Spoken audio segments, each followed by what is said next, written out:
জেতা ম্যাচে 10 জনের ভেনেজুয়েলার সাথে হারলো যেন ব্রাজিল। খেলা নয় যেন রেসলিং, ভেনেজুয়েলার বাটপাড়ির ফাঁদে আটকা ব্রাজিল। যদিও এই ফাঁদটা ব্রাজিলই পেতেছিল, আর নিজেদের পাতা ফাঁদেই নিজেরাই পড়লো এবার ব্রাজিল। দর্শক, ভেনেজুয়েলার বিপক্ষে খেলতে নেমে ম্যাচের 43তম মিনিটে প্রথম গোল পায় ব্রাজিল। যে গোলটি ফ্রিকিকে আদায় করেন রাফিনহা। নিজের ক্যারিয়ারে 10 নম্বর জার্সি পরে ব্রাজিলের হয়ে খেলতে নেমেই প্রথম ম্যাচেই গোল করলেন রাফিনহা। প্রথমার্ধে আর কোনো গোল হয়নি, 1-0 এগিয়ে থেকে বিরতিতে যায় ব্রাজিল। আর বিরতি থেকে ফিরে এসেই ব্রাজিলকে যেন টক্কর দিল ভেনেজুয়েলা। ম্যাচের 46তম মিনিটেই দুর্দান্তভাবে গোল করে দলকে সমতায় ফিরালেন তালিস্কা সিকোভিয়া।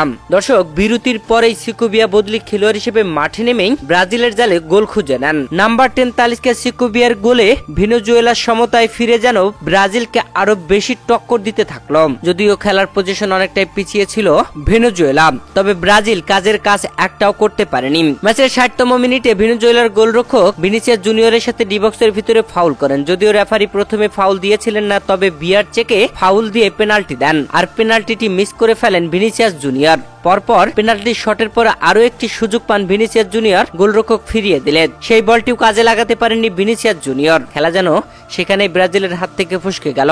এরপরে ম্যাচের 89তম মিনিটে ভেনেজুয়েলার আলেকজান্দ্রো গঞ্জালেস লাল কার্ড দেখে মাঠ ছাড়েন। 10 জনে পরিণত হওয়া ভেনেজুয়েলা শেষ পর্যন্ত ব্রাজিলের সাথে লড়াই করে কোনো গোল হজম করেনি। যদিও এখানে কিছুটা চালাকি ছিল ভেনেজুয়েলার, যেখানে 90 মিনিট হওয়ার পরে অতিরিক্ত টাইমের খেলা চলছিল, আর এমন সময় পানির লাইন খুলে দেয় তারা। যদিও ব্রাজিলিয়ানরা সেটা বন্ধ করার দাবিতে বেশ কিছুক্ষণ গ্যামজামও হয়েছে, বেশ টক্কর হয়েছে এই সময়। তবে শেষমেশ ব্রাজিলকে 1-1 সমতায় থেকেই মাঠ ছাড়তে হয়। টাইটেলে ব্যবহার করা হয়েছে ভেনেজুয়েলার কাছে হারলো ব্রাজিল, তবে এটা এই জন্য ব্যবহার করা হয়েছে যে ব্রাজিলের যেন জয় পাওয়া ম্যাচটা ড্র করলো, তার মানে ব্রাজিল যেন হারলই। ব্রাজিলের পাতা ফাঁদ বলতে বোঝানো হয়েছে এই ম্যাচের গ্যালারিতে ব্রাজিলিয়ান কোনো সমর্থকই দেখা যায়নি, যেখানে কেউ ব্রাজিলের জার্সি পরে গ্যালারিতে আসতে পারেনি। এটা কারণ মূলত গেল মাসে ব্রাজিল প্যারাগুয়ের বিপক্ষে খেলতে নেমেছিল, আর প্যারাগুয়েকে তাদের দেশের জার্সি পরতে নিষেধাজ্ঞা দিয়েছিল ব্রাজিল। খেলাটি ব্রাজিলে হয়েছিল, আর সেই ফাঁদ পেতেই ব্রাজিল শুরু করে দিল, আর এখন থেকে সবাই এমনটাই করছে,